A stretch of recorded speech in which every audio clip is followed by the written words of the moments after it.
아니라고 장군님.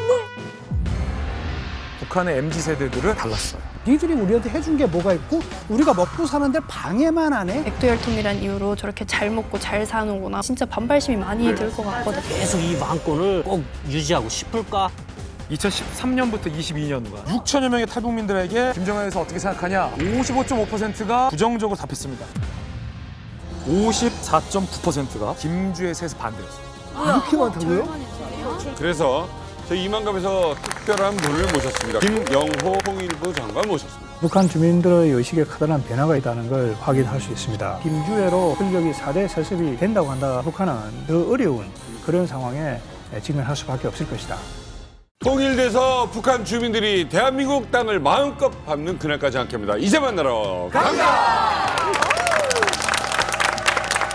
네, 오늘 방송일 7월 14일. 네. 자, 종민 씨. 네. 무슨 날인지 아시죠? 아, 이만갑 MC로서 네. 공부 좀 하고 왔습니다. 그럼요. 올해 처음 지정된 북한 이탈 주민의 날 아닙니까? 네. 오. 북한 이탈 똑똑합니다. 주민의 날. 와.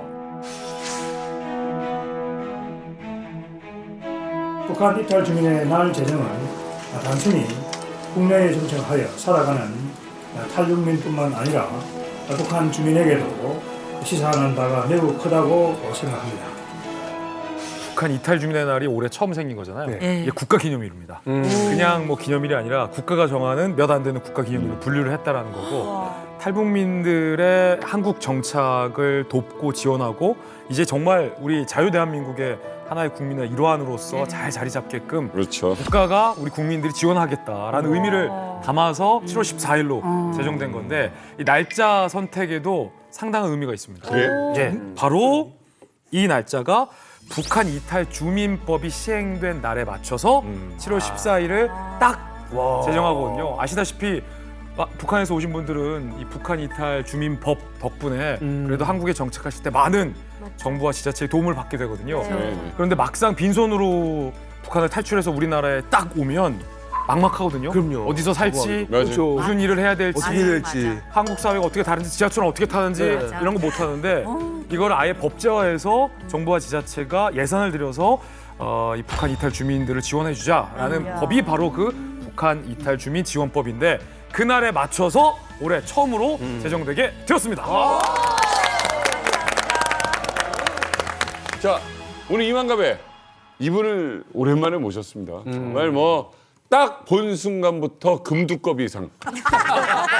본이 안 따르래 안 따를 수가 없는. 예, 손으로 조물럭조물럭 흙을 만져도 맛있는 음식입니다. 맞아요. 럭셔리 이야. 순실이 형 모셨습니다. 안녕하세요. 반갑습니다. 진짜 오랜만에 왔어요. 그냥 자갈 밭 압록강 주변을 그냥 불바닥 삼아서 살았어요. 그 꽃제비 생활 기간에 어린이 아기까지 있어가지고 또 바깥에서 아기도 바깥에서 낳았어요. 9번 북송을 당했어요, 제가.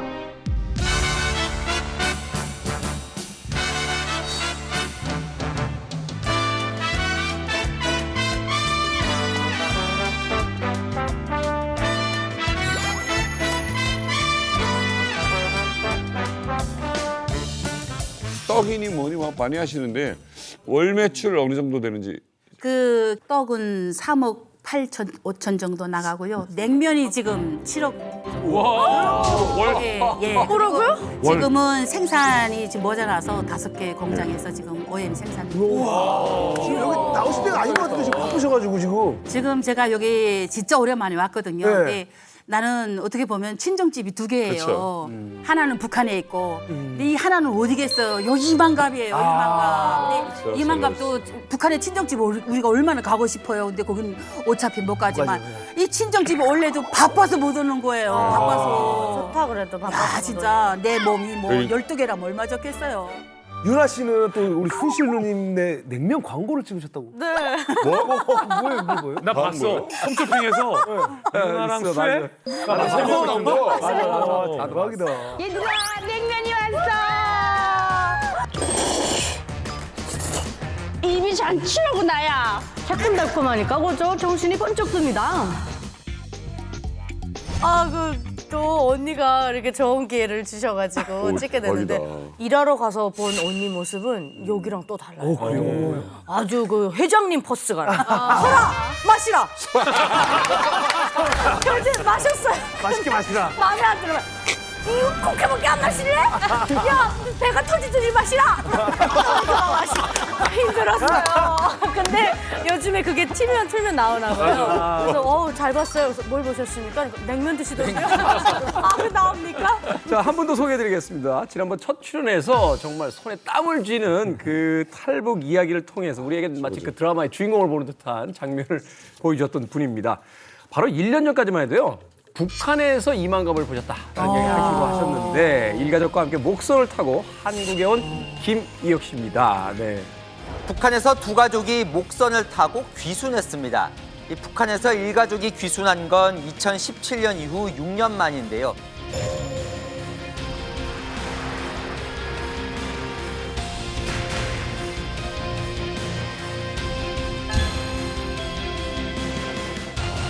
이혁 씨는 북한에서 이만갑으로 순실 씨 처음 보셨다고? 네, 그때 처음에 봤을 땐 솔직히 제일 이쁜 출연자들 기억하고 그다음에 말 잘해야 돼요. 말 잘해야 돼. 정신 차리고 말해야 돼. 좋은 얘기를 하고 있잖아. 지금 잘 알아. 지금 이 형도 뭐 자신 있잖아. 순실이 형이라고 알아. 해줄지 말라.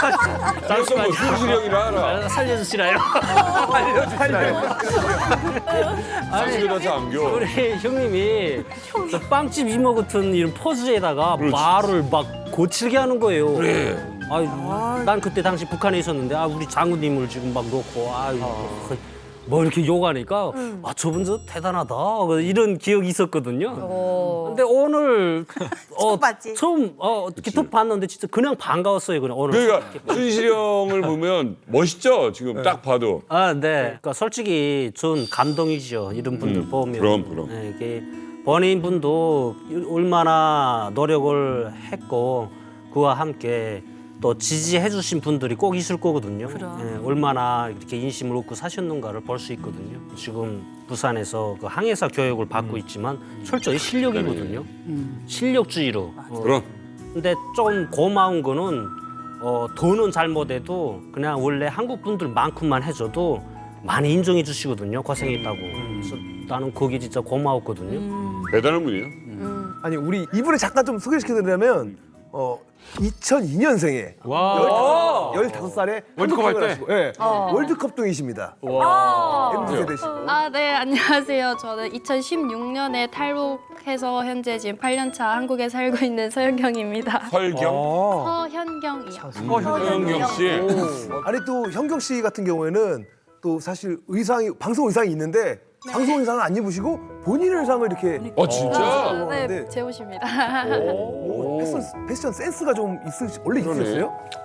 아니요. 저 북한에서는 뭐 패션 뭐 이런 게 없어서 그냥 뭐 추우니까 입었던 건데 북한에서는 근데 저는 여기 한국에 와가지고 저희 또래 친구들이 다 막 꾸미고 예쁘고 이러니까 저도 덩달아 관심이 생기는 거죠. 몇 살에 왔어요 한국에? 저는 15살에 왔어요. 오이구야. 그런데 이제 예민한 애기 때 왔구나. 중학교 때 네. 전공이 뭐예요? 패션 디자인.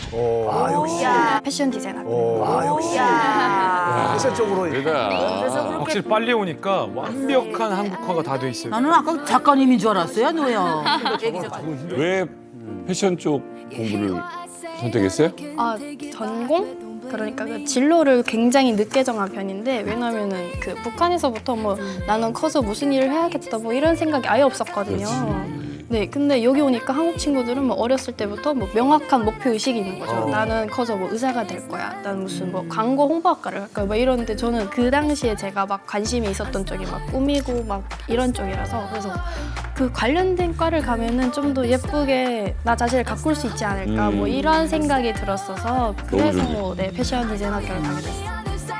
자, 이렇게 힘든 역경을 뚫고 이제 대한민국에서 나름의 어떤 자유를 누리고 또 사업적인 성공도 거두고 계시는 분들을 오늘 함께 해보겠습니다.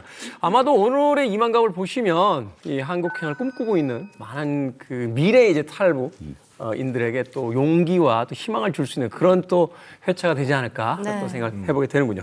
자, 그러면 북한 이탈 주민의 날을 맞이해서 본격적인 이야기 시작해보도록 하겠습니다. 백두혈통의 3대 세습이 진행 중이잖아요. 4대 세습까지 지금 김주희까지 이야기를 하고 있는데 북한에서 있을 때 TV를 꺼요 우선 보기 싫으니까.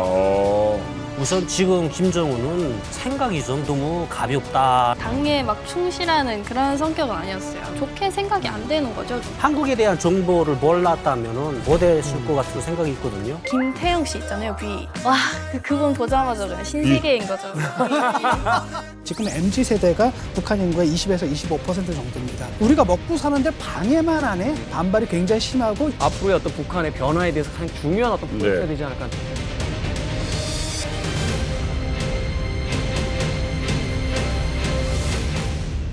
오늘 최신 북한의 실상을 최대한 빨리 확인할 수 있는 방법. 바로 이분을 통하면 되죠. 그렇죠. 일명 쓰레기 교수님. 일명 쓰레기 교수님. 강동원 교수님입니다. 와,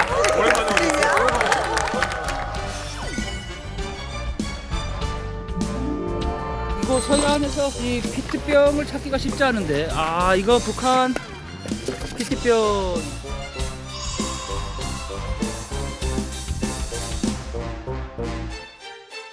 네. 대한민국 1호 쓰레기 교수 강동원.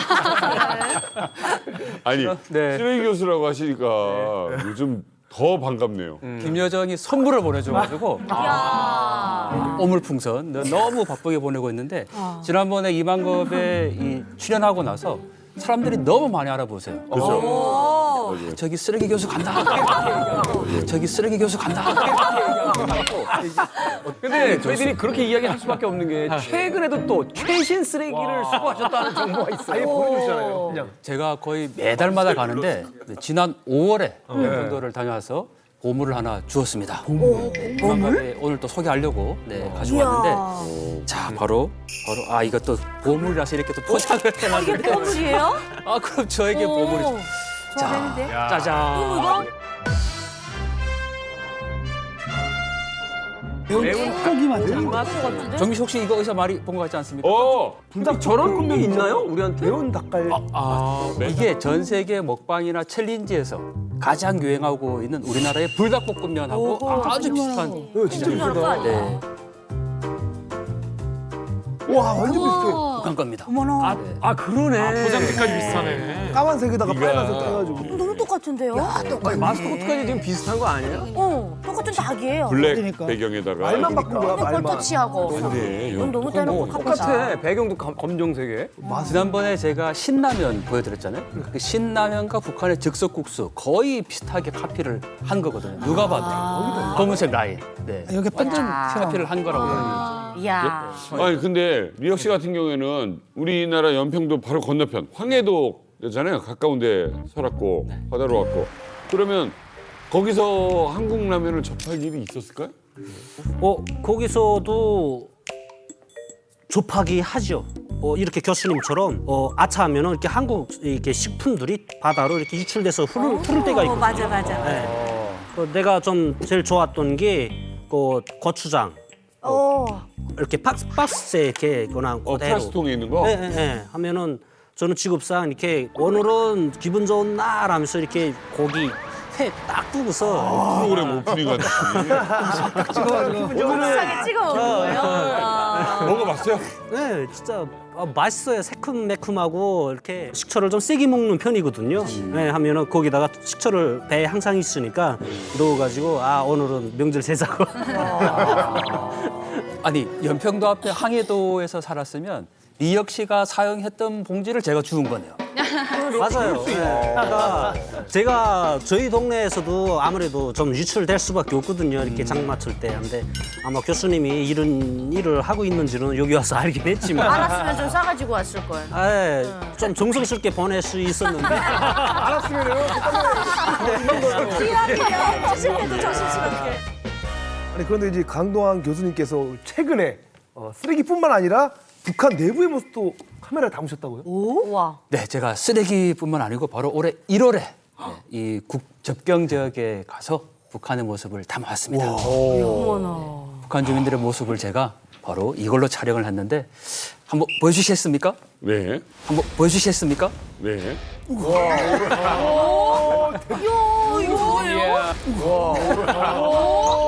요. 이거 뭐예요?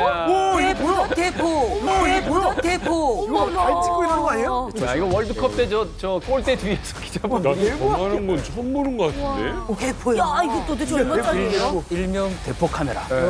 이게 몇 밀입니까? 이게 1200mm 정도 되는데 야 맨날 쓰레기만 들고 있다가 좋은 거 들고 있으니까 그렇죠. 영 어색하네. 아니 저 정도면 교수님도 새 거 있네요. 아니 왜냐면 망원 렌즈라고 했을 때 우리 200mm만 해도 대구경이라고 그러는데 이게 1200이라고 하네요. 1200mm니까 제가 멀리까지는 연평도에서 항해도 해주가 보여요. 어머나. 해주 시내방 지구니까. 해주까지가 정확히 직선거리로 40km. 40kg가 보인다고요? 40km까지 촬영할 수가 있어요. 그렇죠. 뭘 어떤 걸 오늘 소개해 주실지. 자, 제가 찍어 온 게 뭐냐면요. 바로 북한이 보낸 이번에 오물풍선. 그 현장을 직접 담을 수 있었습니다. 어머나. 야.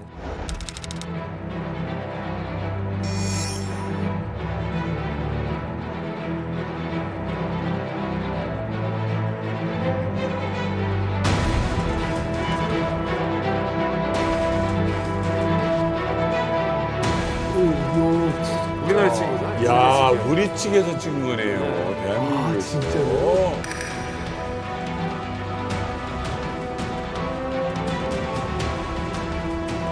아, 지금 당기고 있는 거예요, 이거를? 네네네.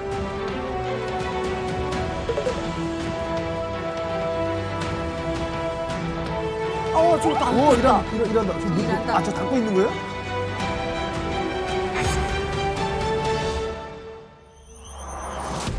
얼음 전투를 하고 있는 장면인데 걸음 전투.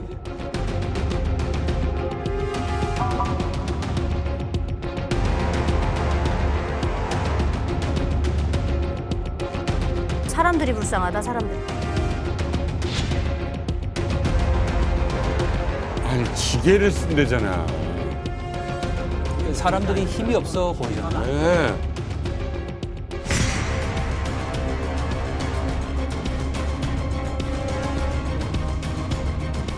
아, 진짜 가슴 아프다.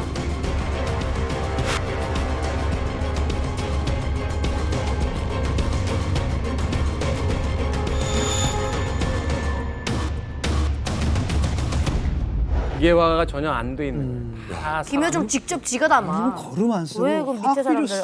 지금 내가 이 영상을 봤지만 지금도 저렇게 하고 산다는 게 지금 믿겨지지 않을 정도예요. 우리가 18년 전에 왔는데 그때 모습하고 달라지게 뭐가 있어? 똑같잖아요. 그리고 아까 저 걸음 전투라고 하는데 걸음 전투가 뭐예요? 이 중학교 1학년부터 이런 일을 하거든요. 근데 군대 나가서도 보니까 중대별로, 부대별로, 뭐 또 분대별로 이렇게 고름 생산을 하라고 준단 말이에요. 네. 과제를 준단 말이에요. 그런데 군의소에서 쓰는 우리 군부대에서 쓰는 화장실에는 없어요. 한 방울도 없어요. 나오는 쪽쪽 바가지로 다 굴거다가 풀 넣고 고름을 넣고 썩이기 때문에. 근데 과제를 어떻게 할 거예요? 그러니까 여군들도 몽땅에서 5인 1조, 3인 1조 해갖고 저녁마다 해가 꼴딱 지면 이 소달구지에다가 정대, 물찌개, 이 똥바켓지 들고 도둑질하러 가는 거예요. 무슨 도둑질? 똥도둑질하러 가는 거야. 저요? 예. 그래서 주민부락에 가게 되면 화장실, 변소라 가자요. 변소에 문 다 열쇠 다 잠가놨어요. 왜 그러냐면 그 가족에도 학생들이 있죠. 그다음에 또 엄마 아버지 또 공장별로 또 고름 생산해서 몇 톤씩 내라 그래요. 1인당. 그러니까 이 고름 만드는 게 이거 안 내게 되면 쌀표를 배고표를 안 준단 말이에요. 맞아요. 그러니까 억지로 더 해야 되니까 그냥 눈만 감으면 그냥 다 퍼가요. 코도 다 잘라가고. 예. 근데 인부는 또 정말 귀해요. 그래서 그래? 부모님들도 야, 너 딴 집에 놀러 갔는데 만약에 거기서 이제 이게 생리현상이 오면 집으로 뛰어와요. 집으로 와야 돼요. 그 집에다 똥 싸주면 안 돼요. 내 집에 와서 싸야 돼요. 그런데 거기다 지면 안 돼. 인부는 진짜 귀해요. 귀할 수밖에 없는 게 북한에서는 진짜 1년 내내 전투가 계속 연결되거든요. 봄에는 뭐 농사차비들 다 해야 되니까 농사차비 뭐 전투 뭐 풀베기 전투 뭐 가을고지 전투 뭐 전투라고 하면은 다 내가 지금 나열을 할 수가 없는데 가장 중요한 게 첫 전투거든요. 새해 첫해 나가서 김정은이한테 이렇게 선서 다 하고 충성맹세 다 하고 그 다음에 바로 나가서 하는 일이 이거 똥 나르기거든요. 근데 그것도 좀 웃긴 게 그 똥 나르는 것도 이렇게 선전용으로 써야 되다니까 몇 시까지 집에서 준비한 똥을 다 가지고 모여라 하거든요. 그러니까 똥을 다 가지고 쫙 이렇게 지금 대기하고 있거든요. 똥행렬. 똥행렬. 하고 그거를 또 촬영하는데 거기다 뭐 붉은 빛까지 시날림이 뭐 자력갱생 뭐 변육의 해요 뭐 저 많은 그 네. 똥나루면서 거기다가 아주 뭐 무릉지구성 밑에 쌀용 지분으로 지금 거기다 이렇게 그걸 막 방송원이 열개 차가지고 우리 장군님 계획하신 올해 뭐 농사를 풍년으로 일으키기 위해서 이순실 농장에서는 뭐 100% 달성하다못해 120%를 달성했대요. 인분이라는 표현을 써요? 퇴비 전투에 뭐 한 사람과 같이 떨쳐놨었다. 이렇게. 학교에서도 그 학생들한테 그 계절마다 또 내라고 하잖아요. 겨울에도 내래, 뭐 여름, 겨울에 무조건 많이 걷긴 하는데 이걸 못 내면은 돈으로 대신해야 돼요. 똥을 돈으로. 돈을 내야 사요. 돼요? 네. 그러면 남의 집 가서 진짜 일 보면 안 되겠네요. 안 돼요. 귀한 거네. 나 오해했네 그동안. 왜요? 이렇게 귀한 걸 보낸다고. 그러니까 이게 귀한 걸 보냈다고 생각하면 되는 거예요. 풍선에 달아서. 예. 선물이네 선물. 자, 그런데요. 이렇게 강동원 교수님이 저렇게 큰 카메라를 가지고 이제 북한의 그 내부 사정을 촬영할 수밖에 없는 것이 북한이야말로 21세기까지도 전 세계적으로 가장 폐쇄적인 국가로서 남아있기 때문인데 최근에요. 이 북한 내부의 실상을 담은 한 권의 책이 공개가 됐습니다. 실상? 바로 이 책입니다. 북한 경제 사회 실태 인식 보고서라고 되어 있고요. 밑에 소제목에는 탈북민 6,351명이 알려준 북한의 실상이라고 적혀 있습니다. 이번에 처음 공개된 거예요. 탈북민들을 대상으로 해마다 우리 정부에서 인식 조사를 합니다. 그래서 뭐 다양한 분야가 있습니다. 국방, 경제, 뭐 일반 생활, 문화.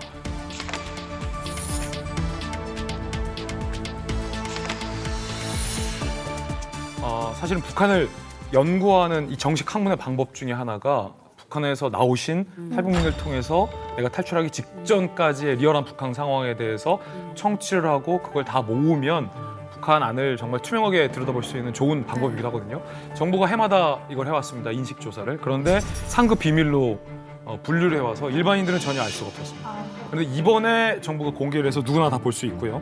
2013년부터 22년간 무려 탈북자 6,351명을 심층 면접한 결과가 이 안에 담겨 있습니다. 10년치입니다. 10년치 연구자료. 그 내용을 분석해서 이 책에 담겨 있습니다. 그야말로 북한 사회의 감춰진 모습과 또 김정은 집권 이후의 북한의 변화에 대해서 적나라하게 이 안에 담겨 있습니다. 독일에서도 분단 당시 이런 조사를 했었습니다. 그러니까 독일 같은 경우에는 우리와 달리 왕래가 가능했거든요. 그러니까 동독 사람들은 은퇴를 하면 서독으로 갈 수가 있었어요. 반면에 서독 사람들은 그와 상관없이 언제라도 동독을 들어갈 수가 있었고. 네, 그렇죠. 그렇게 동독에 들어가서 나온 사람들을 대상으로 이제 인터뷰를 한 거예요. 동독 주민들 대상으로 할 수가 없으니까. 근데 그 사람들이 동독 사람들한테 물어봤더니 어떻든가 동독 사람들의 견해를 물어보는 그 인터뷰를 갖다가 22년간에 걸쳐서 23,000원 회를 합니다. 그랬는데 재밌는 건 뭐냐면은 1989년에 베를린 장벽이 무너지잖아요. 바로 무너지던 그해 상반기. 그때 어떤 경향이 나타나냐면은 그 사람들이 이제 보고가 뭐냐면 동독 주민들 사이에서 체제에 대한 반감이 엄청나게 심해졌다라고 해서 사실 아무도 예상하지 못했잖아요. 이게 무너질 거라고. 근데 미리 예측이 가능했던 거죠. 어느 정도는. 뭔가 일이 좀 벌어질 때가 됐구나라는 예상을 먼저 할 수 있었다라고 합니다. 그래서 지금 뭐 우리 같은 경우에도 지금 한국에 나와 있는 그 탈북민들이 한 3만 명 되나요? 그렇죠. 이분들 다 인터뷰를 하게 되면은 그 흐름별로 딱 보게 되면은 어떤 추이 같은 걸 읽어낼 수가 있을 겁니다. 아마. 그렇죠. 자, 어쨌든 이게 잘 사용하면 예언서처럼도 쓸 수 있는 그런 책이 되겠습니다. 자, 그래서 저희 이만갑에서 특별한 분을 모셨습니다. 그간 베일에 쌓였던 북한의 실상을 낱낱이 공개한 이 책을 많은 분들이 볼 수 있게 열어주신 분입니다. 김영호 통일부 장관 모셨습니다.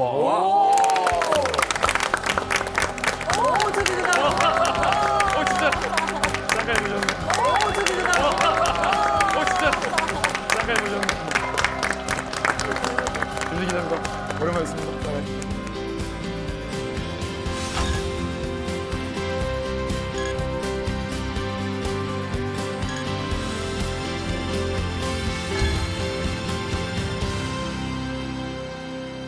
왜 이제 북한 문제 그러면 약간 그 막연하게 추상적으로만 생각하는 경우가 굉장히 많거든요. 근데 이번에 이 통일부에서 발간한 북한 실태 인식 보고서를 보면서 참 놀라운 이야기가 많다라는 것을 새삼 이제 알게 됐습니다. 네, 이제 통일부가 지난 2월 달에 탈북민 6,351명을 대상으로 지난 10년간 인터뷰를 한 결과죠. 근데 우리가 북한에 가서 북한 주민들의 어떤 생각이나 이런 것들을 이론 조사를 할 수가 없죠. 그렇죠. 그래서 한국에 들어와 있는 탈북민들을 대상으로 해서 우리 실태 조사를 했습니다. 그러니까 네. 처음으로 우리 국내에서 발간되는 북한 사회와 경제에 대한 이론 조사다 이렇게 보시면 되겠습니다. 쉽게 말해서 이거예요. 저는 이제 여러 선거 방송 많이 봤잖아요. 네. 유력 대권 주자의 지지율은 저희 같은 뭐 돌직구 쇼를 통해서 국민들이 쉽게 볼 수 있는데, 자 이거 김정은 지지율은 몇 %일까? 궁금하시죠? 김정은이 집권했던 2012년하고 지금 김정은의 지지율은 얼마나 달라졌을까? 그렇죠. 올랐을까? 떨어졌을까? 이건 전 세계 사람들이 뭐 미국도 이건 확인 못해. 근데 여기에는 다 담겼다는 거예요. 가늠할 수 있지. 제가 몇 가지 그래서 이 책 안에 있는 지지율 그래프 몇 가지 준비했는데, 자 첫 번째는 재밌다, 이거. 김정은에 대한 평가. 뭐야, 어머. 절반이 이렇게 많다고요? 자 6천여 명의 탈북민들에게 김정은에 대해서 어떻게 생각하냐? 55.5%가 부정적으로 답했습니다.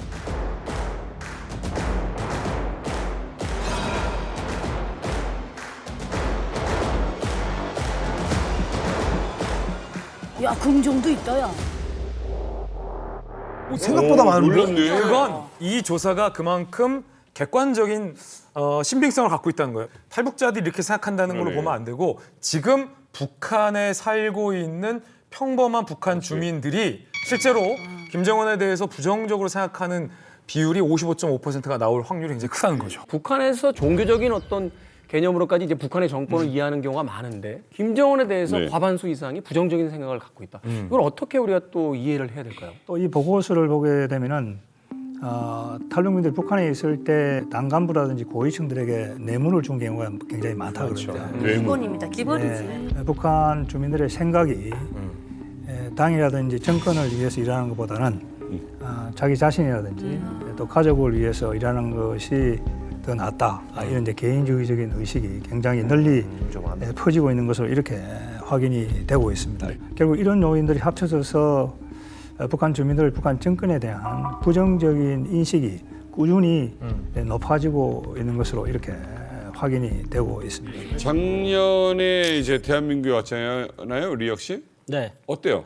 북한에서 있을 때 저는 그 친구들이나 저희 네. 친구들하고 얘기하면은 김정은은 생각이 좀 너무 가볍다는 느낌이 있었거든요. 강하게 말하면은 포화가다 이런 느낌이 있었는데 사회주의 동구권 나라들이 다 붕괴되면서 고난행군 때 많은 국민이 죽고 이 민심을 달래우기 위해서 좀 정책을 좀 풀어놨거든요. 시장 개혁도 그래 좀 이런 전반적으로. 숨쉬게. 오히려 배급을 못 줘서 좀 많이 죽긴 했지만 네. 오히려 이덕세 돈의 맛을 알게 되면서 좀 이렇게 부자들이 많이 생기고 좀 긍정적인 판단이 있는데 지금 김정은이는 반대로 김일성 이대처럼 돈이 욕심이 없고 당의 명령만 충실하는 인민들로 반대로 만들어 놓기 위해서 애쓰거든요.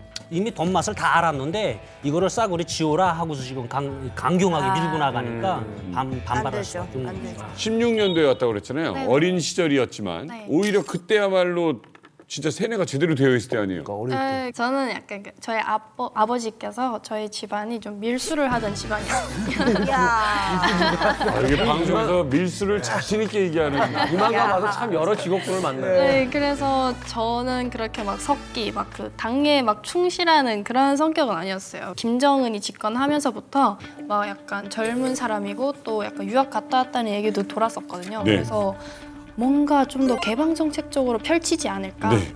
아까도 말씀드렸지만 약간 밀수업으로 먹고 살았기 때문에 좀 더 활발하게 돈을 벌 수 있지 않을까? 기대가 열어져가지고 좀 네, 밀수도 엄청 개혁개방하면. 맞아요. 기대를 엄청 많이 했었는데 갑자기 철책이 막 2배 가까이 올라가더니만 막 고압전류가 흐른다. 뭐 강에 저희 막 물 들어도 강에 나가잖아요. 빨래도 거기서 하고. 근데 그것도 딱 시간을 정해두고 맞아. 이 시간에만 딱 들어가라 이렇게 하니까 그냥 아빠가 장사가 너무 안 되다 보니까 네.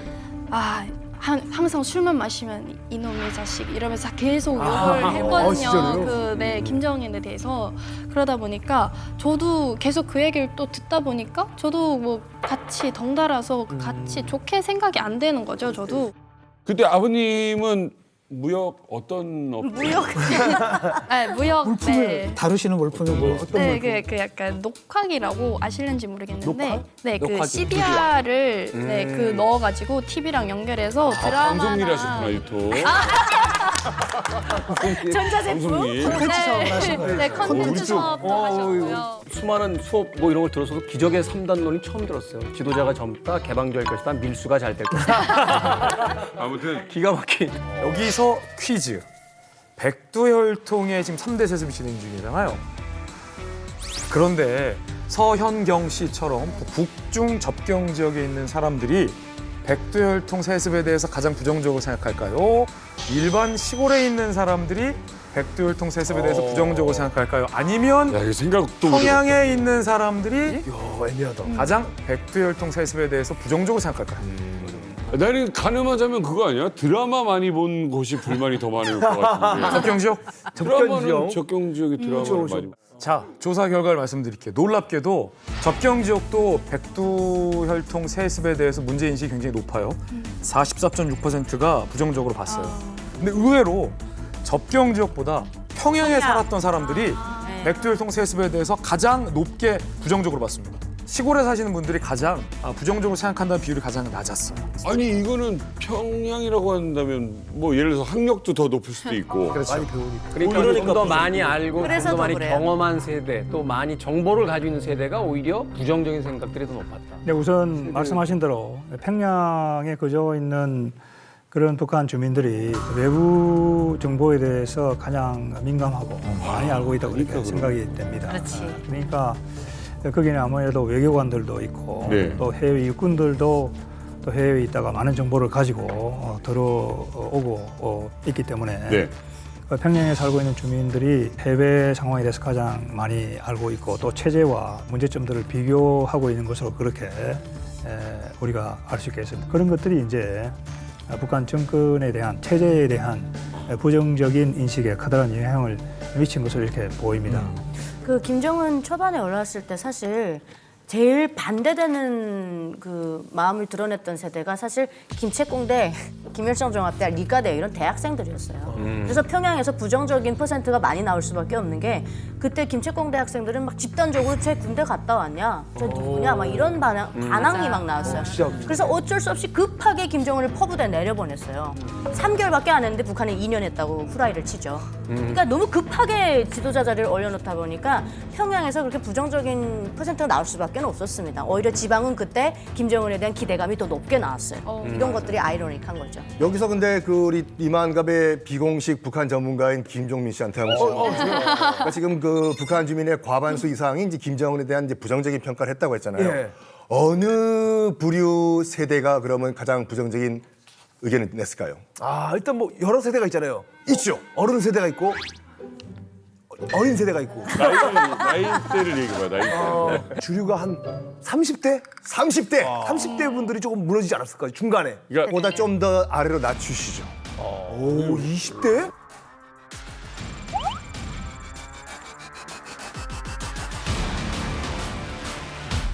이른바 이제 MZ 장마당 세대인데 장마당은 장사잖아요.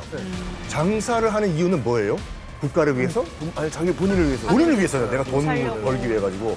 그러다 보니까 국가와 사회가 나한테 네. 뭘 해줬는데 난 나를 위해서 살겠다. 이때부터 이제 무너지기 시작한 거예요. 우리 또 이 역시도 장마당 세대 맞죠? 네, 전 당당한 장마당 당원이고요. 장마당 당원이요? 자랑스럽습니다. 노동당보다 세요. 근데 요즘 많이 약해졌어요, 장마당. 결국 MZ 세대인데 지금 MZ 세대가 북한 인구의 20에서 25% 정도입니다.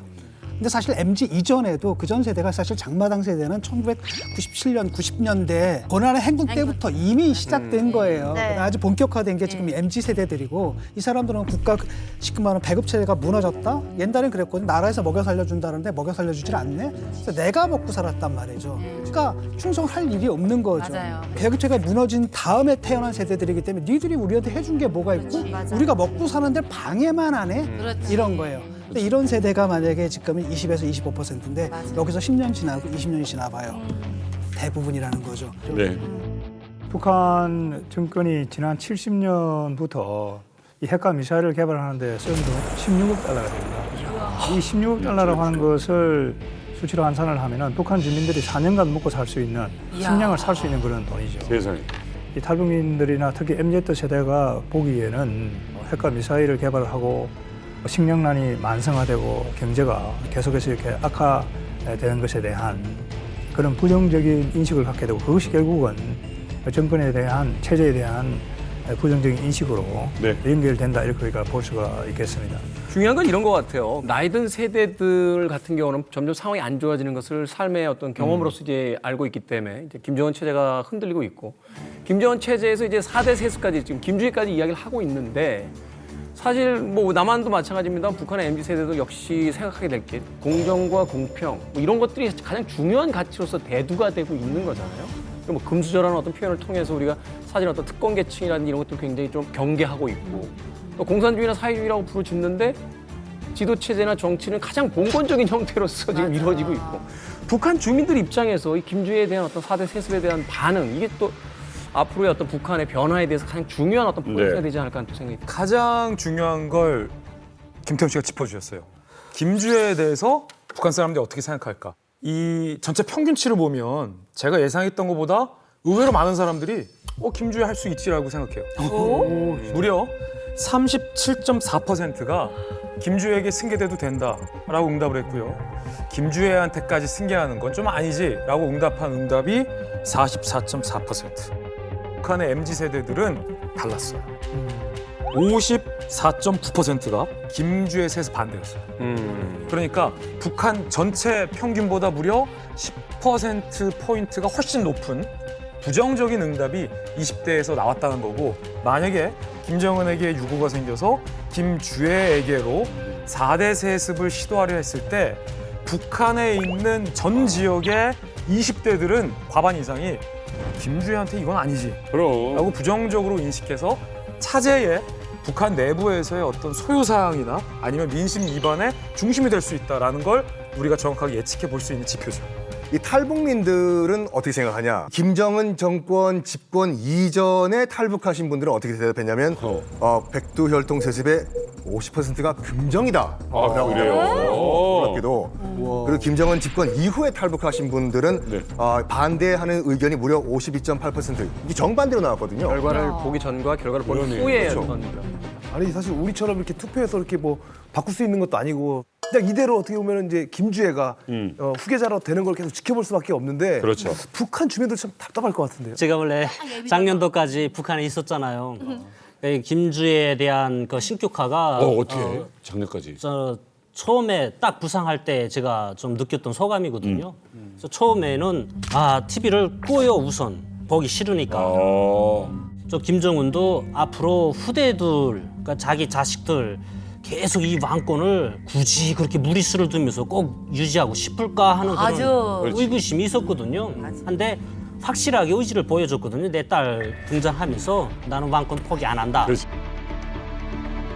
37.8%의 무슨 찬성 투표율이 나왔다 하는 게 그게 뭐 이렇게 긍정적인 생각이라기보다는 나는 개인적으로 무슨 기대가 없거든요. 기대가 없어서. 기대가 없거든요. 학생이 해볼 만한데 공부를 안 하면 선생님이 좀 이렇게 만회했쓰거든요. 인민들도 지도자한테 미련이 있으면은 그래도 좀 이렇게 희망을 가지고 좀 이런 게 있는데 뭐 그 자리에 그 누가 뭐 개나 소나 다 올라와도 절대로 정책이 변하지 않는다는 걸 이미 절감하고 있거든요. 자, 이렇게 통계적으로도 벌써 4대 세습을 반기지 않는 북한 주민들이 굉장히 많다는 것을 알 수 있는데요. 최근에 이런 북한 주민들의 화를 더 북돋은 그런 사건이 하나 있었습니다. 한번 그 장면 보시죠. 5월 14일입니다. 평양 전위 거리 준공식 현장입니다. 80층 살림집을 비롯한 다양한 형식의 고층, 초고층 살림집들.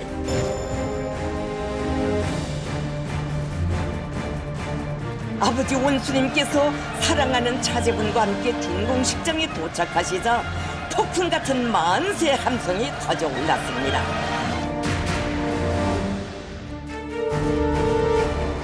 애를 어른같이 해놓고. 어머. 하이힐까지.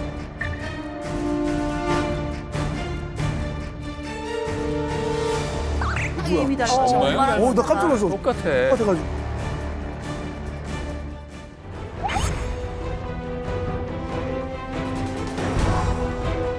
한국식 시술은 절대 안 입지 돼요. 못하게 하는데.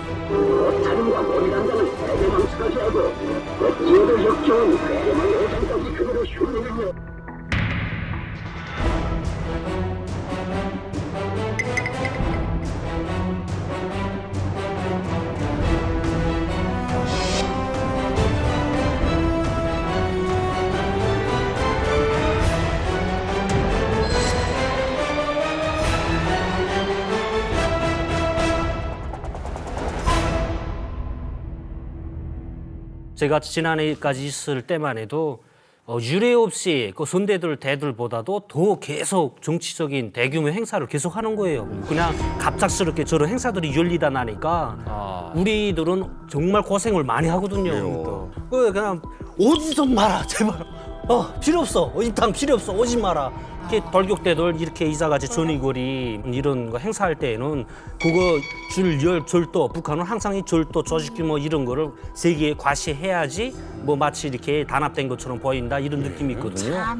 전위거리 준공식은 북한 정권이 청년들이라든지 심지어 또 대학생, 군인들을 동원해가지고 지은 그러한 건물로 이렇게 알고 있습니다. 이건 단기간 내에 지어진 것이고 북한 정권이 주민들에게 보여주기식의 건설 사업의 일환으로 보입니다.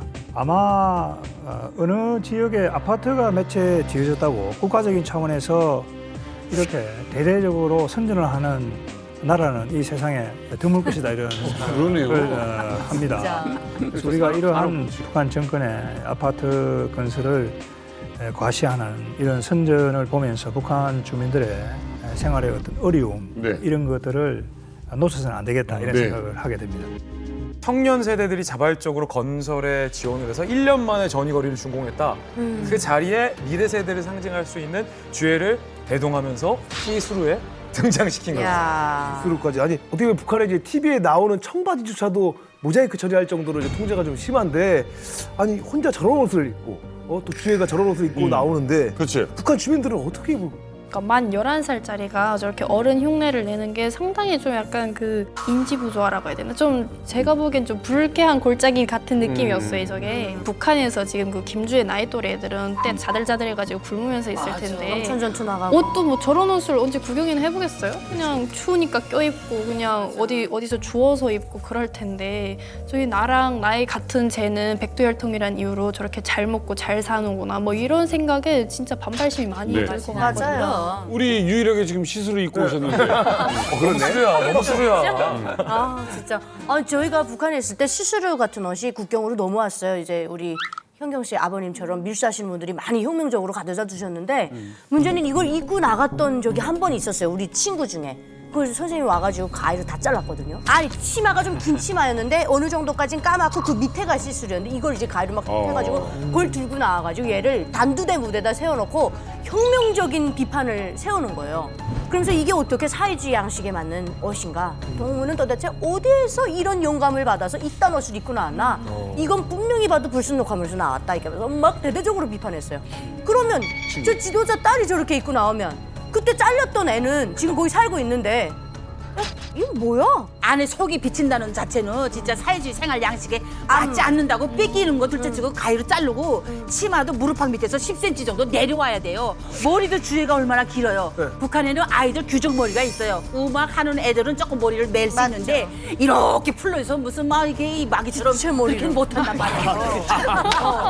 지금 주애가 했네. 그 주애가 그렇게 했고 만약에 주애가 내가 평상시에 저런 머리 했다면 벌써 뒤에 와서 가위로 잘라버렸어요. 예. 근데 아이를 어른 흉내내가지고 속이 살살살살 비치는 거 데리고 나온 거 뭐 하는 짓이요? 저거는 정말 김정은과 그 김주애의 저는 좌충수라고 봐요. 왜냐면 북한의 지금 젊은 세대들이 어떤 자꾸 자본주의적 사고를 갖고 이탈한다는 걸 겁내하면서 본인들이 영감을 부여하고 있잖아요. 그러니까 자기가 불러일으켜 주잖아요. 그렇잖아요. 하라는 거야. 그래서 잊지도 말래. 저 지도 체제 자체가 일관성을 부여하지 못하면서 굉장한 큰 혼란에 빠지게 되지 않을까 하는 생각을 해보겠습니다. 자, 어쨌든 뭐 방금 영상을 보니까 뭐 주민들이 환호하고 너무너무 기뻐하고 있습니다. 뭐 의식이 좀 변했다라고 생각하는 건 좀 속단 아닌가 싶기도 한데. 제 생각에는 저거는 다 연기라고 생각해요. 연기라? 완전 연기. 저게 짜인 각본이 항상 있거든요.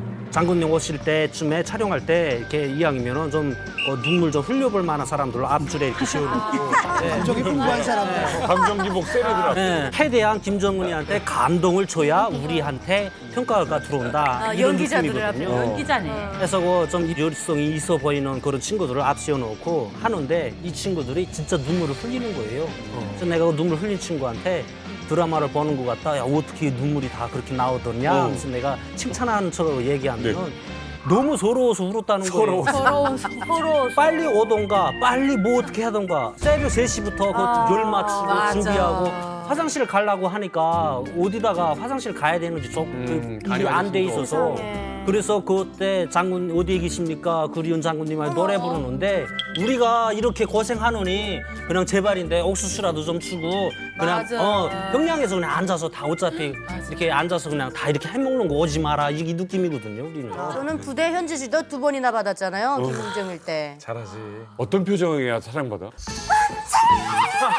이렇게 해야 돼요. 이거는 이거 해야 돼? 무조건 해야 된다니까. 이렇게 해야 돼. 장군님 갈 때는 그 온도까지 뛰어 올라가야 돼. 빨리. 자체 뿌리고 나 먼저 가서 장군님 하면서 바퀴짜리라도 끌어오고 장군님. 바퀴짜리.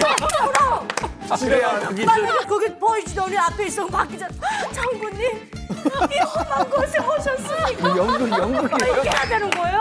그래야 이 땅에 바퀴짜리 대박이다. 이야. 막 이러면서 우는 거죠. 아니 근데 현경 씨 같은 경우는 이런 거 보면 어때요? 어떤 생각이 들어요? 근데 저 다 겪었던 일이라서 진짜. 북한에 있을 당시에는 나도 장군님 한 번만 약간 우리 학교 와줬으면 그렇지, 좋겠다 그만. 이런 생각이 있었거든요. 어릴 때. 약간 어떤 사람일까 좀 하도 신격화를 당한 그런 세뇌 교육을 시키니까 너무 그때 당시에 저한테 있어서 너무 약간 유일무이한 그런 존재였던 거죠. 그렇죠. 그런데 전위 거리에서 막 지금 윤아 씨나 아니면 형님이 하셨던 것처럼 막 열광을 했잖아요. 그런데 저 사람들이 실제로는 장군님 속으로는 김정은이 무슨 또 집권을 해. 장군님 김주혜 같은 소리 하고 앉아있네. 싫다는 거지. 나는 마음이에요. 이중적인 생각을 하고 있다는 게 이 인식조사 결과 나온 그러네. 거잖아요. 맞네. 아무래도 먹고 사는 문제, 의식주 문제가 이 MZ 세대들이 김정은을 향한 충성심을 바닥으로 만드는 요인이 아닐까. 이거 식량 배급 문제 이거 심각한 거 아니에요? 그 보고서 안에 내용을 보게 되면은 그 식량 배급을 받아본 적 있는 주민의 수가 해를 거듭할수록 줄어드는 걸 볼 수가 있거든요. 2000년대 이전에 식량 배급을 받은 경험이 없다라고 답한 탈북민이 62.2%였습니다. 배급을 못 그렇게나 받죠. 많아요? 전인데. 그런데 최근에 김정은 집권 이후에는 그게 이제 72.2%가 됐거든요. 그러니까 10% 정도가 더 늘어났다라는 거고 쉽게 말하면 북한에서 배급 시스템이 작동이 점점 어려워지고 있다는 걸 볼 수가 있는 거고 이건 유의미한 데이터인 게 다른 한편으로는 그래도 먹고 살아야 되잖아요. 그 북한 체제 내 자본주의적 섹터가 커지고 있다라는 거예요. 네네. 문제는 뭐냐 여기가 커지잖아요.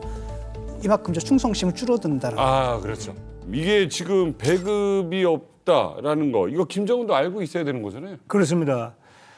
북한 정권도 그 사실을 인정을 하고 있습니다. 2023년 말에 열린 조선노동당 중앙위원회 전원회의에서 김정은 자신이 직접 식량난이 심각하다는 걸 그 인정을 했습니다. 네. 그리고 올해 초에 열린 조선노동당 정치국 학대 회의에서는 지방에는 생필품조차 공급되지 않는다라고 김정은 자신의 입으로 그것을 인정을 했습니다. 더욱이 급박한 문제로 나선 것은 지난해 농사를 잘 짓지 못해서 산생된 식량난을 해결하는 것이었습니다.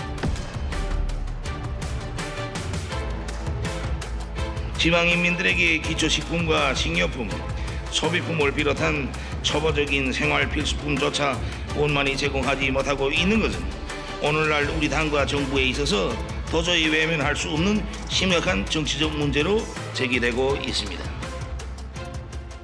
그러니까 결국은 이 배급제가 완전히 붕괴되어 있기 때문에 북한 주민들은 각자 도생으로 갈 수밖에 없다. 결국은 장마당이 활성화될 수밖에 없고 그렇죠.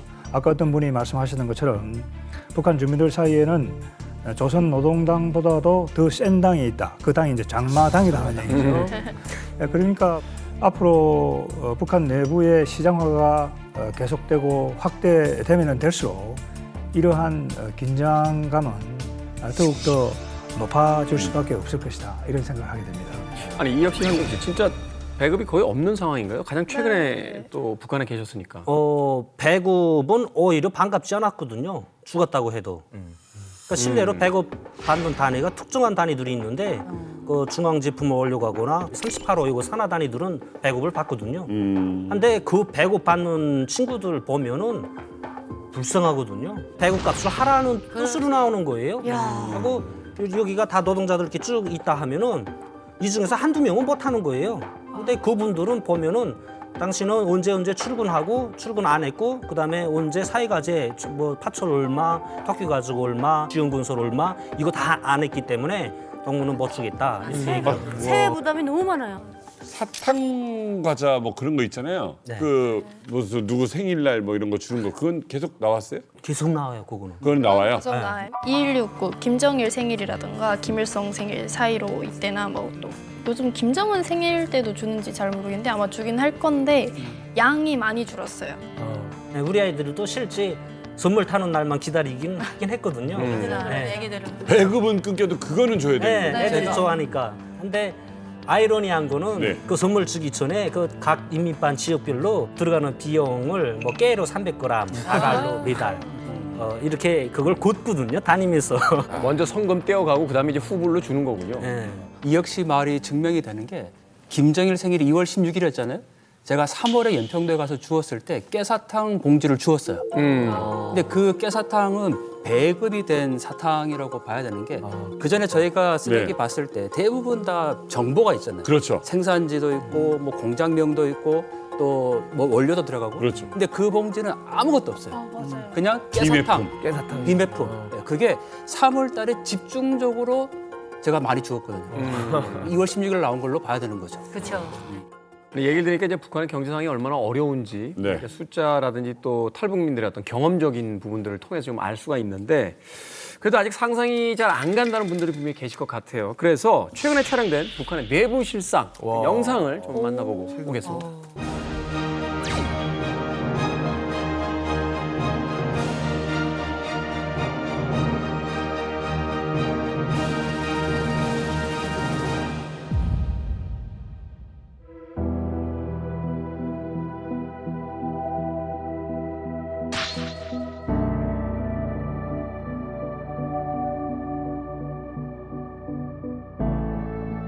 저 나무 없는 거 보세요. 나무 없어요 이제는. 똑같이 지금도 주니? 오히려 더 안 좋아진다니까 상황이.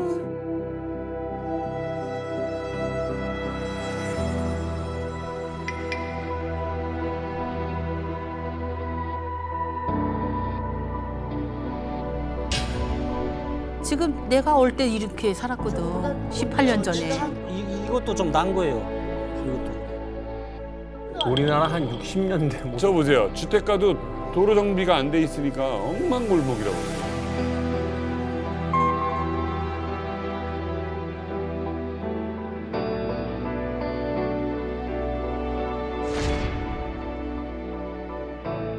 야, 저 차는 뭘 태우는 거니 진짜? 저 북한판 하이브리드예요 목탄차. 뭐야? 나무 떼서 다니는 거예요. 차가 저러고 간다고? 네. 버스도 그래요, 버스.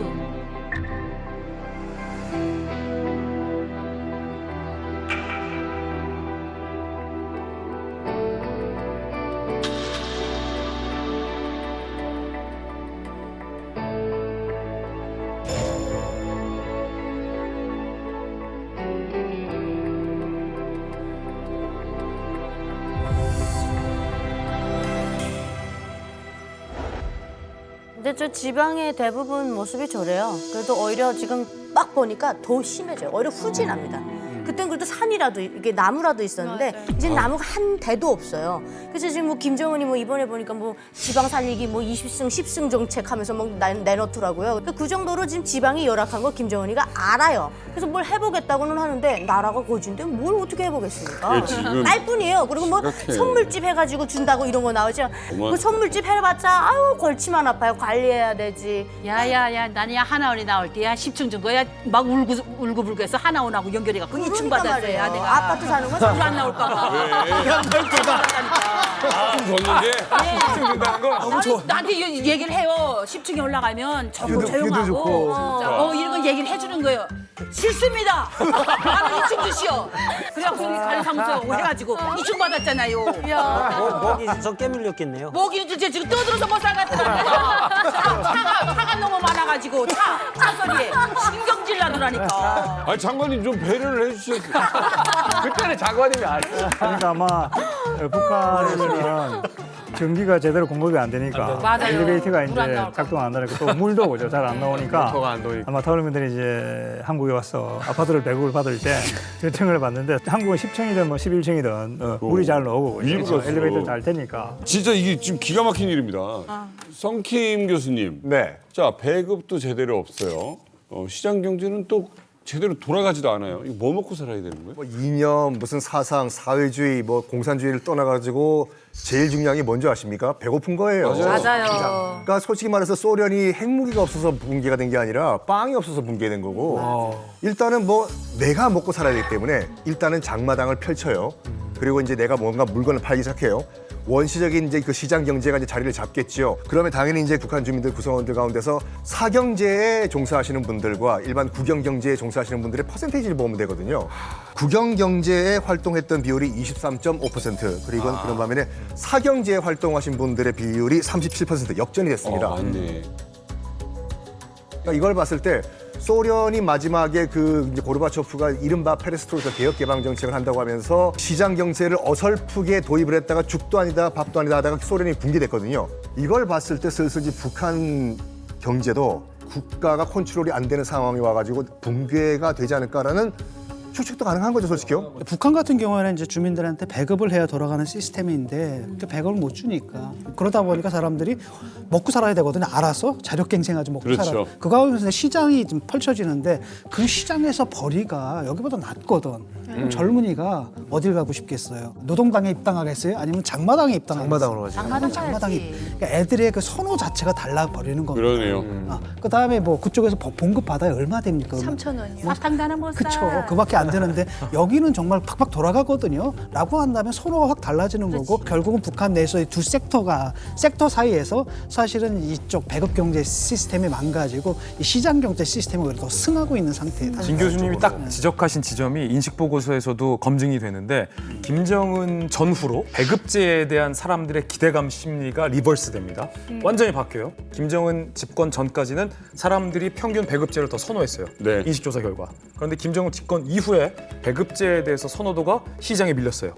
그런데 흥미로운 건 김정은 집권 이후 지금 세대에서도 여전히 50대 이상에서는 아직도 배급제가 더 좋다라고 응답하는 응답자가 조금 더 많아요. 왜냐하면 그게 기능했던 시절에 그 기억이 있는 기억이 거죠. 기억이 있어서. 배급을 한 번도 받아보지 못했던 서형경 씨 같은 북한의 MZ세대들 20대, 30대 초반까지는 배급에 대해서 선호도가 시장에 못 미쳐요. 그러니까 김정은 시대에 들어서 배급제에 대해서 코숨을 치고 있는 거고 그래도 배급을 한 번이라도 받아봤던 50대 이상은 배급에 대한 추억을 지금까지 갖고 있는 거예요. 그렇죠. 고난의 행군 시기 이후로 네. 아예 딱 끊겼거든요, 그게. 그래서 저희 아빠는 뭐 배급 이런 걸 뭐 경험을 못 해봤대요. 그래서 뭐 저희 아빠가 그 대학생 때 의사가 되려고 공부를 엄청 열심히 해서 뭐 시험을 2번 봤는데 뭐 2번 다 떨어지고 나서 이것은 나의 길이 아니다. 딱 접어두고 이제 그때부터 밀수를 시작하신 거거든요. 그러니까 뭐 차라리 그 입당 3,000원, 월급 3,000원 받는 것보다 그치. 밀수고 위험수당이 있더라도 그게 훨씬 낫거든요. 그렇죠. 식구들이 먹고 살기에는. 그러니까 사경제가 좀 더. 네. 그러니까 이제 북한에서 배급을 받은 계층이 있어요. 북한은 이렇게 딱 피라미드식으로 돼 있는데 여기 카르텔들, 이 기득권 세력이 이 특별한 계층에서만 배급이 다 유지가 되고 당으로부터 위스키 내려오죠. 고급 양복지 이탈리아제로 막 내려옵니다. 여자들 사모님들 거까지 다 내려와요. 그 권한의 행군이라는 게 딱 들어오면서 북한 주민들이 돈을 기중하게 여기는 시기가 딱 돼버린 거죠. 그러니까 북한 주민들 그때는 뭐에 충성하냐면 장마당에 충성을 하는 거예요. 지금은 두부 파는 할머니도 조선돈을 이렇게 툭 주면 야, 볼택동에 내놓으라 그런대요. 자기 조선돈에 대한 믿음이 없는 거예요. 그래서 중국돈을 깔아서 기득권 세력과 결합을 해서 신흥부자들이 더욱더 부흥하는 그러니까 돈으로 부자 되는 걸 원하는 거죠. 뭐 이미 기득권에 진입한 사람들이야 그럴 수 있겠습니다만 그렇지 않은 나머지 주민들 국가의 어떤 배급도 끊겼고 사실 이제 자본주의 시장 경제에 대해서 그다지 큰 어떤 이해도 없는 상태인데 그럼 도대체 뭘 해서 먹고 사는 거죠? 제가 그래서 좀 조사를 해왔습니다. 네. 아니 조사를 안 돼. 직접 다녀와야죠. 잠입 수자 정도는 해야 돼. 그래 보고 왔는데요. 장관님 내부에 적들이 많아. 이 자리를 어떻게든 자기들이 가져가려고. 당연히 이제 통일부에서도 조사를 했어요. 뭐로 밥 벌어 먹고 사느냐. What do you do for a living? 그렇죠? 살기 위해서 뭘 하느냐. 재밌는 건 2000년 이전에 실시된 조사에서는 장마당이죠? 라고 응답한 사람이 44.7%로 1위였어요. 그런데 최근에는 14.4%로 4위였습니다. 그러면 장마당을 능가하는 다른 경제활동들이 1, 2, 3위에 있다는 거예요. 자, 먼저 3위부터 볼까요? 3위 17.5%가 나는 이걸로 북한에서 돈 벌고 살았어요. 3위는 농사. 배거리 장사. 배거리 장사. 쉽게 말하면 뭐예요 이게? 쉽게 말하면 이게 뭐 유통업. 유통이죠. 유통업 정도인데 이 대거리 장사를 대넘기 장사라고도 하는데 다른 지역에 가서 물건을 넘겨주는 맞아요. 일명 우리로 치면 유통업인데 그 중간에서 이제 마진을 남기는 맞아요. 근데 약간 위험성은 있어요. 왜냐하면 물건을 뺏길 수도 있으니까 뇌물도 줘야 되고 뭐 부정부패도 있지만 그만큼 수익률이 높으니까 이 대거리 장사하게 되는 거죠. 자, 그럼 종민 씨. 예. 2위는 뭘까? 2위? 예. 예전에는 그 가발 같은 거 많이 좀 자영업 아니에요? 가발 같은 소리. 자영업 자, 생산. 가발. 자기 마당에다가 예. 그 채소 같은 거 심어가지고 텃밭. 파는 거 텃밭. 그건 나는 그런 장마당에서 생각 안 해. 가지. 상업농업. 배거리 장사 3위잖아요. 예. 여기 뭐냐면 물건 유통하는 거래요. 그렇죠. 물건이 있어야 되잖아. 그렇죠. 그 물건 가져오는 거겠지. 어디서 가져와? 밀수한다고 했나 아까? 밀수? 정답 밀수? 밀수? 정답 밀수? 역시. 자, 지금 아직 1위를 공개 안 했습니다. 지금 저 이만걸 보고 계신 시청자 여러분도 한번 맞춰보세요. 1위는 뭘까요? 엔터테인먼트?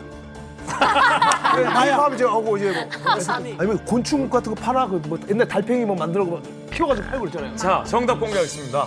정답은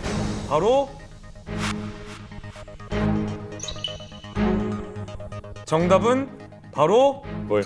빠밤 기타. 소기타?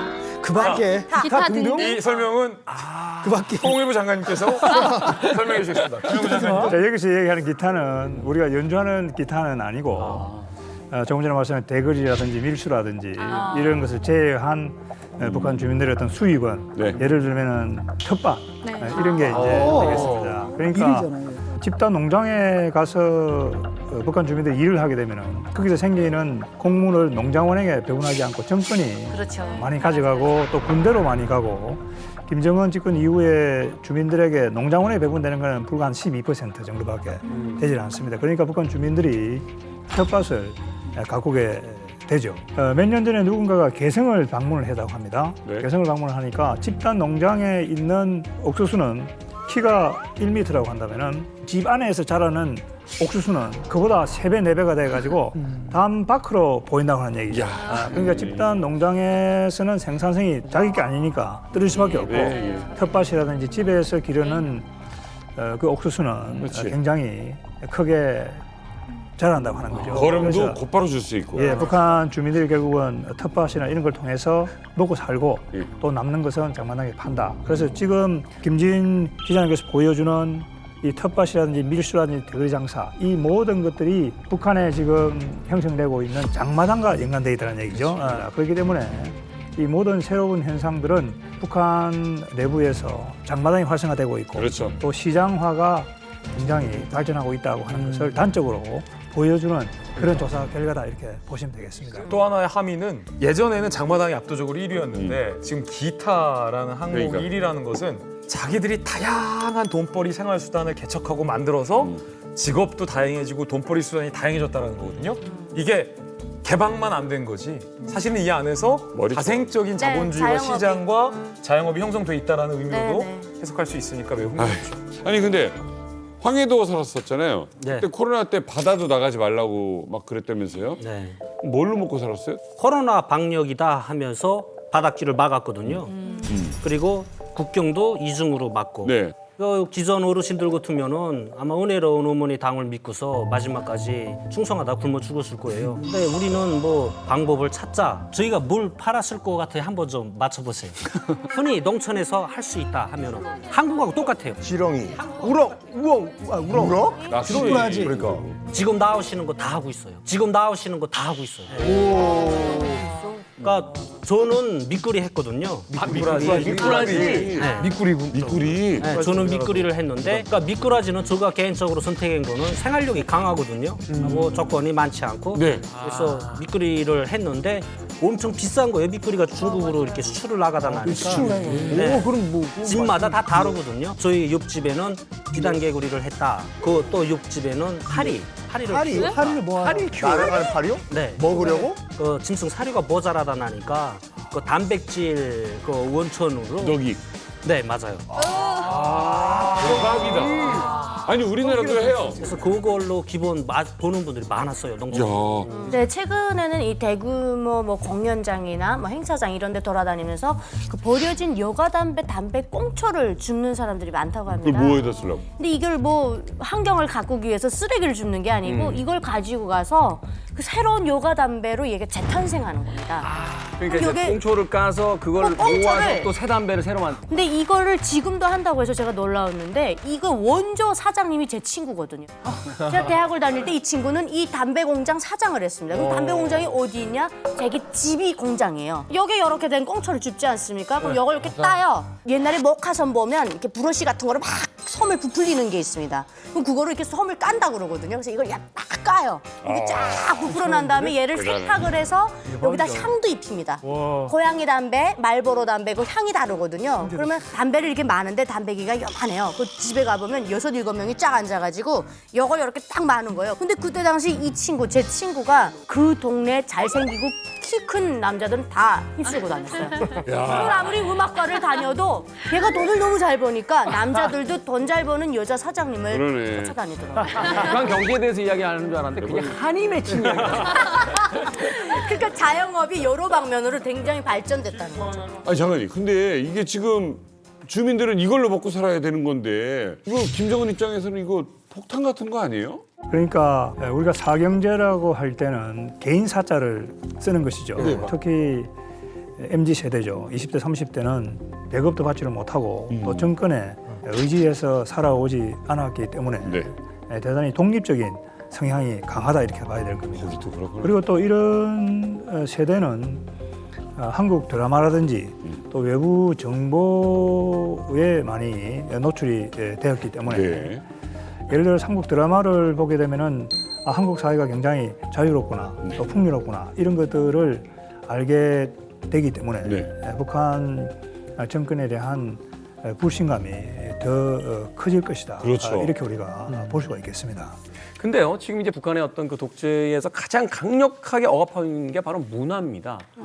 사실은 뭐 어떤 국가이든 이 독재 정권이 가장 두려워하는 것이 바로 이 문화의 힘이고, 그래서 우리나라에서 이제 들어가는 그 문화들에 대한 그 부분들이 가장 강력하게 억압해야 될 대상이 되지 않을까 하는 또 생각이 드는데요. 그렇죠. 문화의 힘은 누구보다도 이제 김태훈 칼럼니스트가 더 잘 아실 것 같은데요. 대만 가수 등려군의 천밀밀이라는 노래가 70년대에 중국 대륙에 들어가면서 중국이 개혁 개방 정책으로 갈 수밖에 없었고, 그리고 아시다시피 저기 그 70년대 초, 60년대 말 같은 경우에 엘비스 프레슬리가 백인 주류 사회에 집중 타겟을 받아가지고 매장돼 버렸어요. 백인이 흑인 노래 부른다고.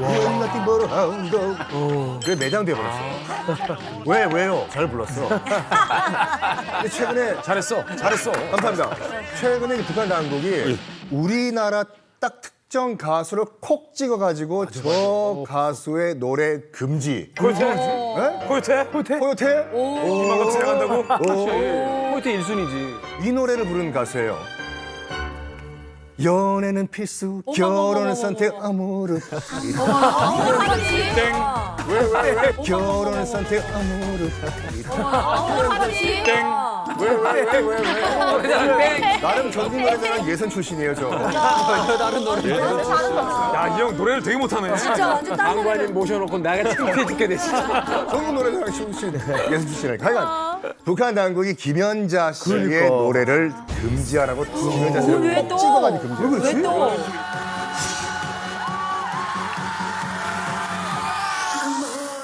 이거는 좀 이상한 게요. 김연자 씨 노래는 너무 좋아서 김정일 위원장이 초대를 해서 맞아요. 불렀던 그런 가수가 김연자 씨입니다.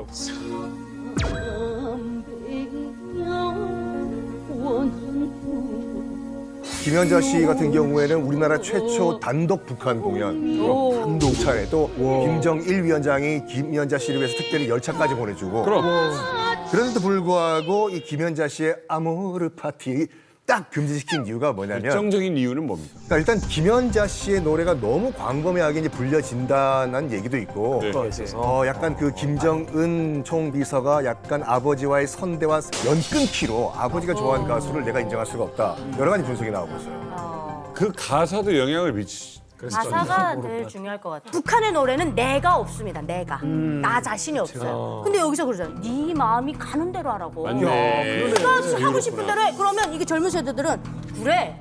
내 인생 내 거야. 김정은이 하란다고 나 안 할 거야. 집단이 아니다. 내가 싫으면 김정은 싫어할 거야. 이런 사상을 가질 수가 있거든요. 그래서 김정일이 제일 무서워해서 예술을 가지고 넌수를 펼친 게 있습니다. 김정일이 뭐라고 얘기했냐면 한 개 총알은 한 사람의 심장을 뚫지만 명곡 한 곡은 천만의 심장을 뚫습니다. 이 김정일이 한 얘기예요. 그래서 북한은 이 위험성을 너무나도 잘 알기 때문에 김정일이 독재 정권 유지한 데는 김일성을 소환해서 김일성 노래를 만들어서 우리를 충성교육 시켰거든요. 실제로도 또 약간 한류라고 하면은 또 가수, 아이돌 이런 게 빠질 수가 없잖아요. 뭐 최근에 제가 알기로는 또 그 북한 군인 그 내부에서 BTS 엄청 유명하잖아요. 세계적으로 그 춤을 또 따라 추다가 처벌을 받고 그런 사례가 있다고 알고 있거든요.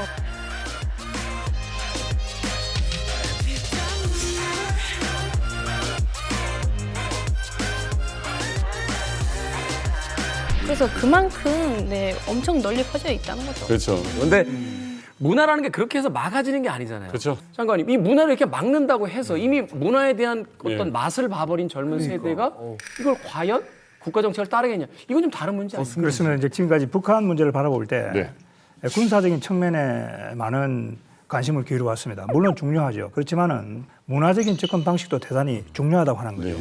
북한의 젊은이들이 K-팝을 듣거나 한국 드라마를 보는데 그걸 부모나 누가 강요해서 하는 게 아니거든요. 그럼요. 자기 자신들이 그걸 좋다고 느끼기 때문에 그걸 보게 된다고 하는 얘기죠. 그리고 K-팝이나 한국 드라마라고 하는 것은 북한 젊은이들이나 북한 주민들만 좋아하는 게 아니고 중동이라든지 유럽에 있는 모든 사람들도 좋아하는 그런 보편적인 특징을 가지고 있다고 하는 얘기죠. 그렇기 때문에 이 얼마 전 통일부가 내놓은 북한 경제사의 실태 인식 보고서를 보게 되면은 탈북민들이 북한에 있을 때 한국 드라마를 봤다고 하는 비율이 83%입니다. 거의 다 본 거예요? 예, 그렇습니다. 83%. 이야. 통계학적으로 20년간 탈북민들이 83%를 봤다고 한다면 이거는 100%가 다 봤다 이렇게 해야 나머지는 안 봤다고 그냥 생각합니다.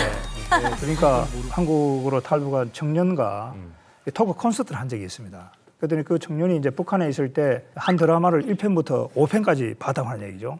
그러다 그분이 한국으로 탈북을 해서 제일 먼저 한 게 그 드라마 6편부터. 세상에. 이 한국 드라마가 젊은이들에게 주는 그 충격은 굉장히 크다. 그렇기 때문에 한국의 드라마라든지 한류가 널리 퍼지고 있고 이것이 북한 젊은이들과 주민들의 생각을 바꾸고 있다라고 우리가 다시 확인할 수 있다 이렇게 생각합니다. 드라마를 16부작이면 15편까지만 보냈으면 좋겠어. 탈북하게? 궁금하게. 마지막 왜 찍고야? 어떻게 됐는지. 북한에 있을 당시에는 이거 BTS 그때가 막 불타오르는 애가 나왔을 때 김태형 씨 있잖아요. 비. 와, 그분 보자마자 그냥 신세계인 거죠. 신세계였어요? 신세계였어요, 저는. 2시간 녹화 동안 가장 화내요, 지금. 일을 보고. 했는데 왜요? 그러니까 얼굴이 그냥 좀 천상계였어요. 이런 말 해도 되죠? 네, 천사 같았어요. 그냥. 근데 이게 시대별로 탈북시키는 오빠들이 다 달라요.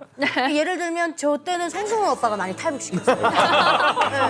근데 이제 제가 탈북하고 나서 몇 년 있다가 누구야? 유시진 데이가 딱 나오니까 유시진 데이가 또 대거로 탈북시키더라고요. 그렇지. 제가 할 땐 또 이스키님이었을 거예요. 네, 그다음에 또 뭐 이민호가 갔다가 막 이렇게 되는데 형이라는 방법은 의외로 간단합니다. 어느 한쪽이 짝사랑하면 돼요. 그럼 와요 목숨 걸고. 네, 이게 동기부여는 일단 성승원 오빠가 줬어요. 그렇게 해서 이제 사랑의 눈이 뭐니까 배는 게 없더라고요. 이제 국정원에 들어왔을 때도 이제 저랑 성승원 오빠 때문에 왔습니다. 하니까 이분이 이거 이상하다, 이거 간첩 아니야? 이렇게 조사도 엄청 오래 하는 거예요. 그래서 그러네. 그런데 계속 변하게 하다가 현빈 오빠가 저를 막 마음을 흔들어요. 여기 보니까 다른 오빠들이 막 흔들어요. 이 오빠들 많거든. 많아요. 그래서 요즘에 권유 오빠한테 빠져 있어요. 장관님 통일부 정책에 중대한 변화가 생길 것 같아요. 지금 아무튼 대한민국의 이 컨텐츠들이 너무너무 북한에도 영향을 많이 미치고 있는 겁니다. 그럼 명백한 사실입니다. 북한의 젊은이들에게 탈북의 모티브가 된다라는 말씀 윤아 씨가 해주셨는데 그게 실제예요. 사실은 우리 한류의 힘, 컨텐츠의 힘, 문화적인 소프트 파워가 북한 사람들에게 있어서 통일을 점점점 앞당기게 하는 중요한 자원인 거죠. 그런데 우리 대한민국의 대학생 절반, 그다음에 북한에서 이탈해 온 대학생 절반을 모아두고 반반 통일에 대한 특강을 제가 여러 차례 했었거든요. 3년 동안. 그런데 이 횟수를 지날수록 통일을 꼭 해야 할까? 돈도 많이 들고 통일 될 것 같지도 않고 대량 실직자들은 우리가 어떻게 구제해주며 다 세금 문제인데 등등등등 다양한 이유로 통일에 대해서 굉장히 부정적으로 생각하는 일부의 좀 그런 패턴들을 봤거든요. 굉장히 좀 우려스러운 대목으로 전 느꼈는데 장관님 어떻게 생각하세요? 네, 이제 최근 한국의 젊은이들이 북한이 계속해서 미사일을 도발하고 또 그걸 가지고 우리를 또 위협하기 때문에 북한에 대한 부정적인 인식이 굉장히 커지고 있습니다. 그렇기 때문에 이제 그것이 통일에 대한 부정적인 인식으로 연결되고 있는 것이 아닌가 이렇게 생각이 되고 또 그동안 이 통일 문제를 다룰 때 너무 경제적인 부정적인 효과를 강조했던 것 같습니다. 경제라고 하는 것은 규모의 경제다 이렇게 봐야 됩니다.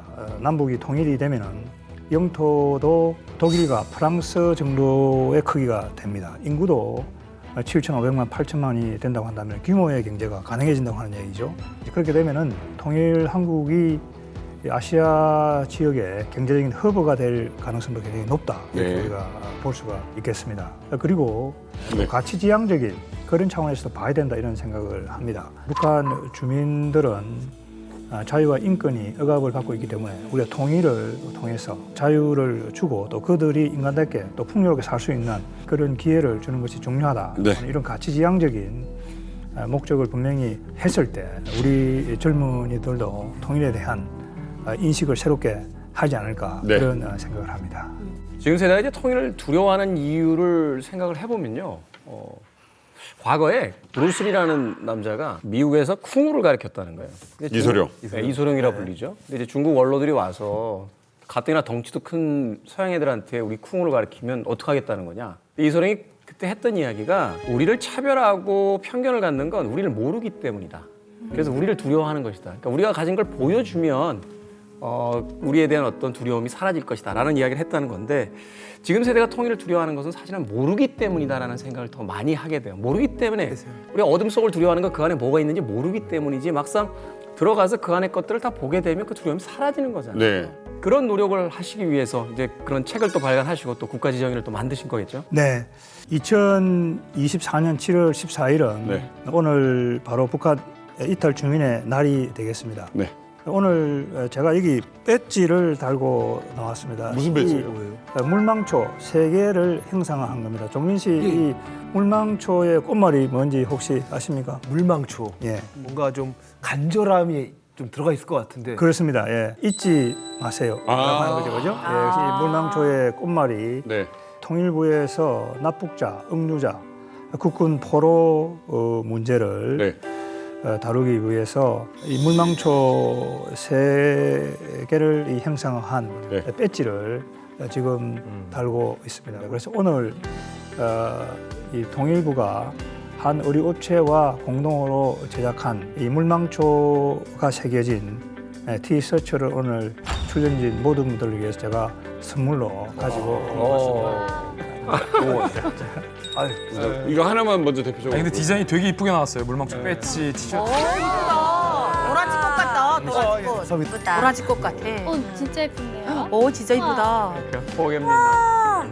잘 어울려요. 저거 입고야 출퇴근해도 되겠네. 검색 뭐라고 잘 쓴 거예요? 받으시네. 포겟미낫이라고 물망초의 영어 이름이에요.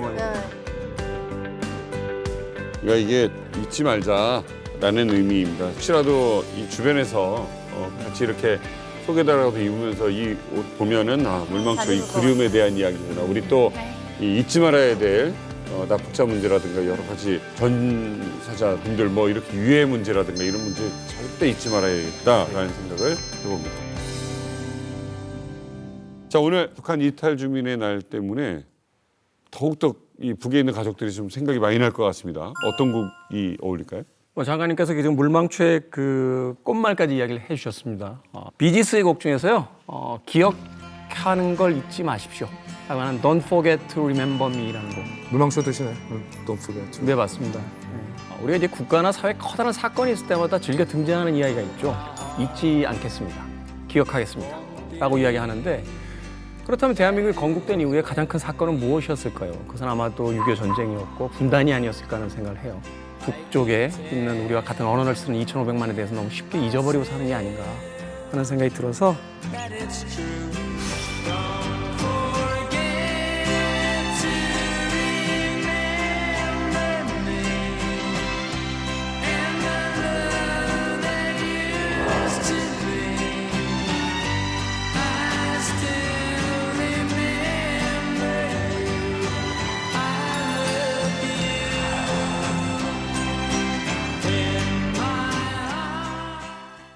푸틴의 방북은 24년 만에 이루어진 일이고 악당들의 만남이다. 우크라이나 전쟁에서 패배하면 안 되고 탄약도 모자라고 무기도 모자라고 도와줄 수 있는 나라는 북한밖에 없다. 이런 상황이 됐으니까.